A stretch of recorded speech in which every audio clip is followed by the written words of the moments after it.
कक्षा 9वीं के सभी छात्र छात्राओं को सुप्रभात। आज की हमारी जो वीडियो है 9th क्लास के सिलेबस को बेटा हम आगे बढ़ाते हुए आपकी जो स्पर्श पुस्तिका है उसका लेसन नंबर 7 धर्म की आड़ वो पढ़ेंगे। इस समय देश में धर्म की धूम है, उत्पात किए जाते हैं तो धर्म और ईमान के नाम पर जिद की जाती है। तो धर्म और ईमान के नाम पर रमुआ और बुद्धू मियाँ धर्म और ईमान को जाने या ना जाने परंतु उनके नाम पर उबल पड़ते हैं और जान लेने और जान देने के लिए तैयार हो जाते हैं।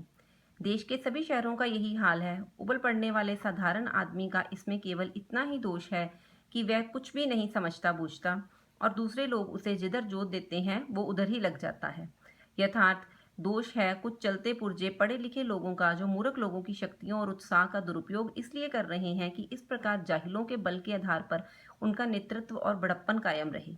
इसके लिए धर्म और ईमान की बुराइयों से काम लेना उन्हें सबसे सुगम मालूम पड़ता है और सुगम है भी। उन्हें बोला कि कुछ लोग आगे आ जाते हैं, धर्म के नाम पर लोगों को भड़काते हैं, उनकी अगुवाई करते हैं और उनका नेतृत्व करके खुद आगे आ जाते हैं और जो अनपढ़ लोग होते हैं, अनपढ़ जनता, वो उनके पीछे लग जाती है। साधारण से साधारण आदमी तक के दिल में यह बात अच्छी तरह बैठी हुई है कि धर्म और ईमान की रक्षा के लिए प्राण तक दे देना वाजिब है। बेचारा साधारण आदमी धर्म के तत्वों को क्या जाने, लकीर पीटते रहना ही वह अपना धर्म समझता है। उसकी इस अवस्था से चालाक लोग इस समय बहुत बेदब फायदा उठा लेते हैं। जो साधारण आदमी, उन्होंने बोला लकीर पीटते रहना, कि वो अपने धर्म के पीछे ही लगा रहता है, अपनी धर्म की लकीर पीटता रहता है और इसका फायदा चालाक लोग उठाते हैं। पाश्चात्य देशों में धनी लोगों की गरीब मजदूरों की झोंपड़ी का मजाक उड़ाती हुई अट्टालिकाएं आकाश से बातें करती हैं। गरीबों की कमाई ही से वे मोटे पड़ते हैं और उसी के बल से वे सदा इस बात का प्रयत्न करते हैं कि गरीब सदा चूसते जाते रहें। यह भयंकर अवस्था है। इसी के कारण साम्यवाद और बोल्शेविज्म आदि का जन्म हुआ। जो धर्म है, धर्म के नाम पर जो लोग दूसरे लोगों की अगुवाई करके उनको भड़काते हैं, इसी से क्या होता है कि धर्म के नाम पर अलग अलग दंगे पैदा होते हैं, समाज में बुराइयों का विकास होता है।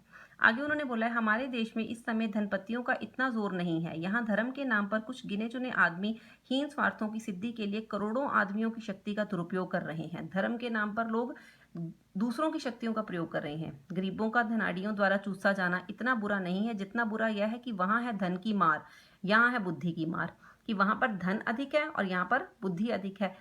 वहां पर धन दिखाकर करोड़ों को वश में किया जाता है और फिर मन माना धन पैदा करने के लिए उन्हें लगा दिया जाता है काम पे।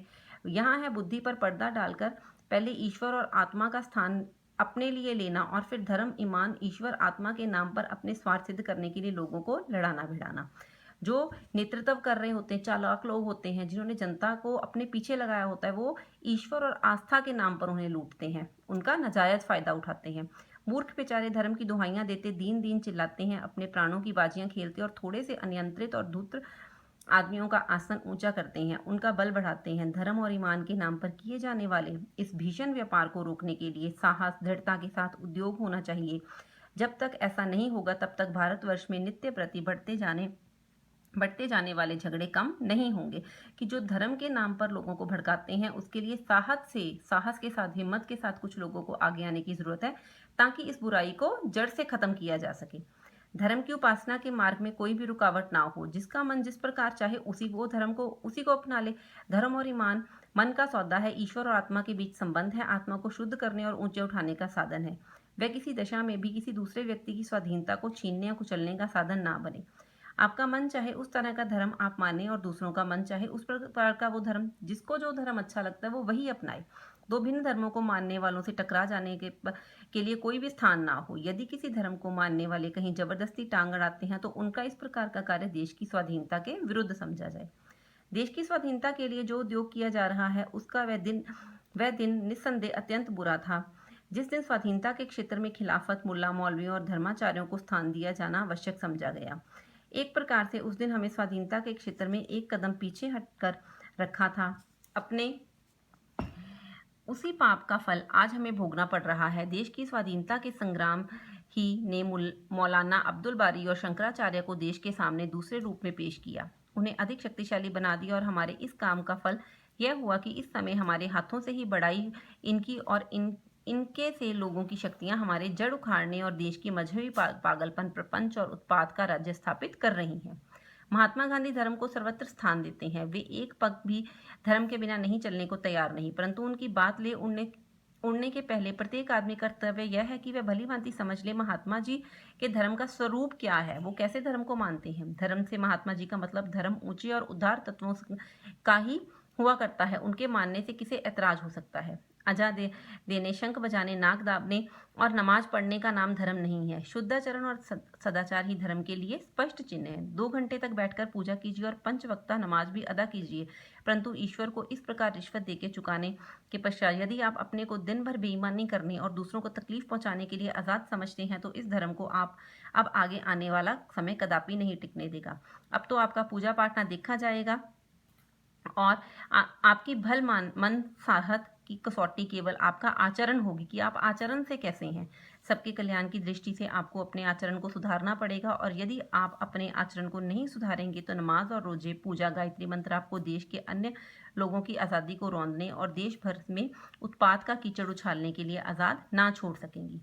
ऐसे धार्मिक और दीनदार आदमियों से तो वे लाजवाब और नास्तिक आदमी कहाँ अधिक अच्छे और ऊंचे हैं जिनका आचरण अच्छा है। ताकि बैठकर पूजा का आडंबर करना और बाद में बेईमानी के कार्य करना इससे कहीं अधिक अच्छा है कि पूजा ना करके पर अपना आचरण शुद्ध रखना। जो दूसरों के सुख दुख का ख्याल रखते हैं और जो मूर्खों को किसी स्वार्थ सिद्धि के लिए उकसाना बहुत बुरा समझते हैं, ईश्वर इन नास्तिकों और लामजहब लोगों को अधिक प्यार करेगा और वह अपने पवित्र नाम पर अपवित्र काम करने वालों से यही कहना पसंद करेगा, मुझे मानो या ना मानो, तुम्हारे मानने से ही मेरा ईश्वरत्व कायम नहीं रहेगा। दया करके मनुष्यत्व को मानो, पशु बनना छोड़ो और आदमी बनो। ईश्वर भी यही कहता है कि मेरा रूप दूसरों की सहायता करने में देखो, पशु मत बनो, आदमी बनो। आदमी बनकर आदमी की सहायता करो, ना कि मेरे आगे बैठकर दिखावे का आडंबर करो। ये आपकी बैक एक्सरसाइज, ये क्वेश्चन आंसर है जो आपको लिखित कार्य के रूप में भेजे जाएंगे। आपने वो अपनी क्लास वर्क पुस्तिका पे करने हैं, और साथ में बेटा जो आपको लास्ट आपकी वीडियो थी उसमें असाइनमेंट करवाई गई थी उसके आंसर्स भी साथ में भेज दिए जाएंगे जो आपने कक्षा पुस्तिका में किए थे। आज की हमारी वीडियो में हमने आपका धर्म की 8 जो चैप्टर है वो रीड आउट किया, और आपने यही जो आपका एक बार फिर से आपने ये चैप्टर रीड करना है और वो लिखित कार्य आपने अपना कक्षा पुस्तिका में संपन्न करना है। धन्यवाद।